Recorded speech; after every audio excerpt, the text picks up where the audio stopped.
말씀 위에 기도로 서는 하루, 매일 영광 이창현 목사입니다. 오늘도 말씀에 순종하고 기도로 호흡하는 영광스러운 하루 되시기를 축복합니다. 우리 기도드리겠습니다.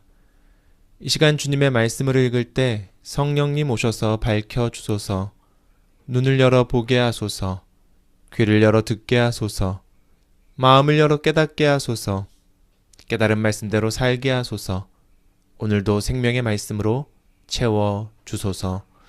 예수 그리스도의 이름으로 기도드립니다. 아멘. 네, 오늘 함께 보실 말씀은 고린도전서 11장 17절에서 34절의 말씀입니다. 우리 세번역 성경으로 함께 보겠습니다.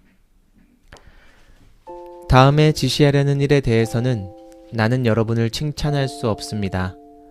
그것은 여러분이 모여서 하는 일이 유익이 되기보다는 오히려 해가 되기 때문입니다. 첫째로 여러분이 교회에 모일 때 여러분 가운데 분열이 있다는 말이 들리는데 그것이 어느 정도는 사실이라고 믿습니다. 하기야 여러분 가운데서 바르게 사는 사람들이 환히 드러나려면 여러분 가운데 파당도 있어야 할 것입니다.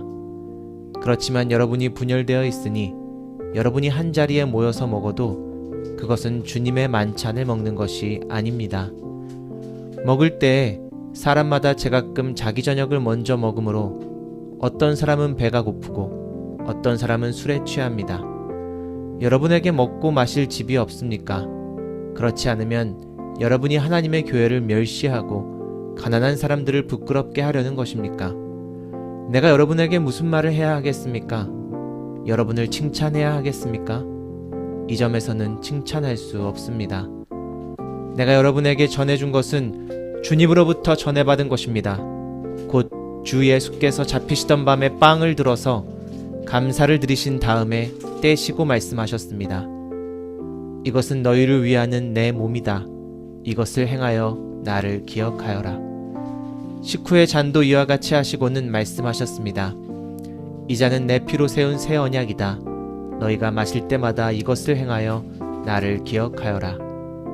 그러므로 여러분이 이 빵을 먹고 이 잔을 마실 때마다 주님의 죽으심을 그가 오실 때까지 선포하는 것입니다.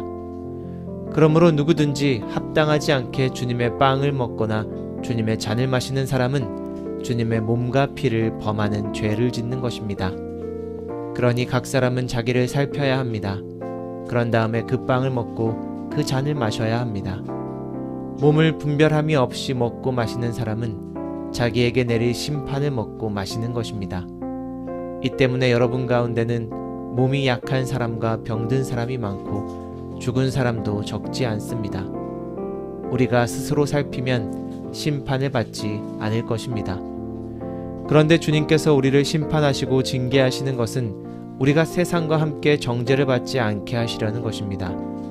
그러므로 나의 형제자매 여러분, 여러분이 먹으려고 모일 때에는 서로 기다리십시오. 배가 고픈 사람은 집에서 먹어야 할 것입니다. 그것은 여러분이 모이는 일로 심판받는 일이 없도록 하려는 것입니다. 그 밖에 남은 문제들은 내가 가서 바로 잡겠습니다. 아멘.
네, 말씀 잘 묵상하셨나요?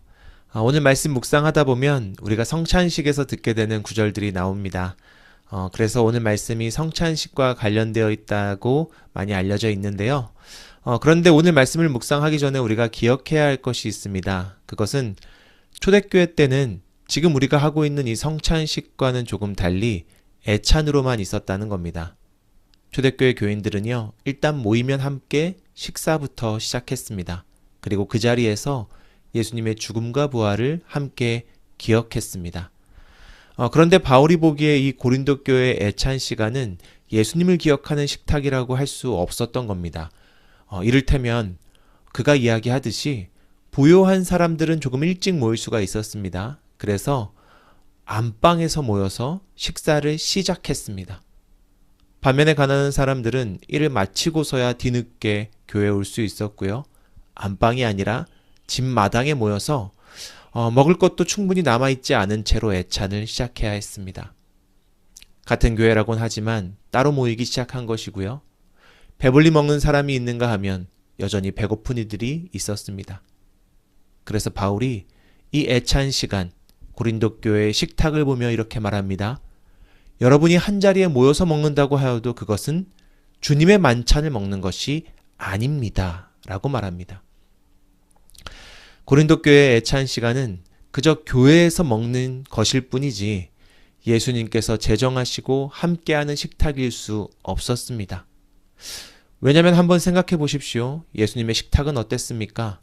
사람을 나누는 식탁이 아니라 나누어진 사람들마저도 하나 되게 하신 것이 예수님의 식탁이었습니다. 죄인과 세리와 몸파는 여인들과 함께 식구가 되어주시고 그들로부터 하나님 나라를 소망하게 하신 자리, 그것이 예수님의 식탁이었단 말입니다. 그런데 고린도 교회는 세상적인 기준, 또 자기들끼리 나눈 파당으로 교회의 식탁까지 나누어 버렸습니다. 그러니 이것은 예수님의 식탁일 수 없었던 것입니다. 자, 그럼 바울은 이제 어떻게 하라고 이야기합니까? 바울은 이렇게 말합니다. 서로 기다리라고 권면합니다. 다시 말하면 함께 식사하라는 말입니다. 마치 지금 가족들이 다른 구성원들이 집에 올 때까지 기다렸다가 한 식탁에 둘러앉아서 함께 먹는 것처럼 이 교회의 식사 시간을 사랑의 식탁으로 만들라는 권면입니다.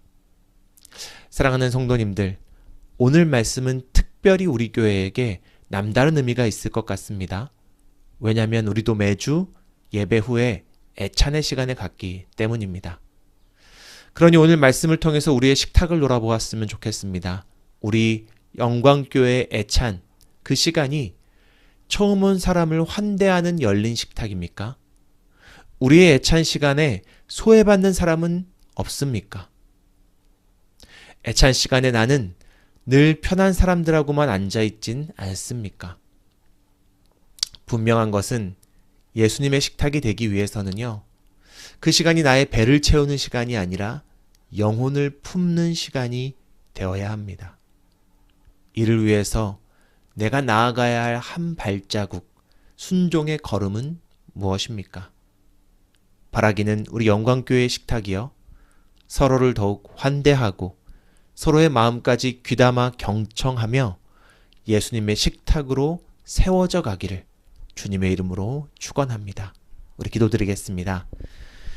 사랑과 은혜가 충만하신 주님 감사합니다. 오늘 말씀을 통하여서 예수님의 식탁을 세우는 것이 무엇인지를 다시금 생각해 보게 하시고 깨닫게 하시니 감사를 드립니다. 주님, 우리 싱가포르 영광교회 모든 교인이 참여하는 식탁마다, 교제마다 그 자리에 예수님께서 함께 하시며 나누는 것이 아닌 환대와 경청으로 예수님의 식탁으로 세워지기를 소망합니다. 우리가 참여하는 모든 식탁, 우리의 마음을 통하여서 예수님의 식탁이 되게 하시고, 특별히 우리 싱가포르 영광교회의 애찬 시간이 환대와 경청의 가치로 하나님 나라의 식탁이 될 수 있도록 은혜 베풀어 주시옵소서. 이 모든 말씀 우리 주 예수 그리스도의 이름으로 기도합니다. 아멘. 네, 우리 화면에 보시면서 함께 중보기도 제목으로 기도드리겠습니다. 기도하시겠습니다.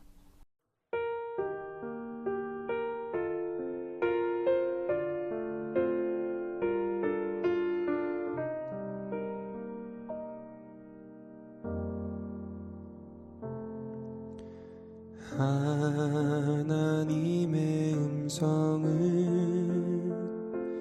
듣고자 기도하며 귀를 기울이고 나의 기도를 들어주신다네. 깊은 웅덩이와 수렁에서 끌어주시고 나의 발을 반석 위에 세우시사 나를 튼튼히 하셨네. 새 노래로 부르자 날라라. 하나님께 올릴 찬송을 새 노래로 부르자. 하나님 사랑을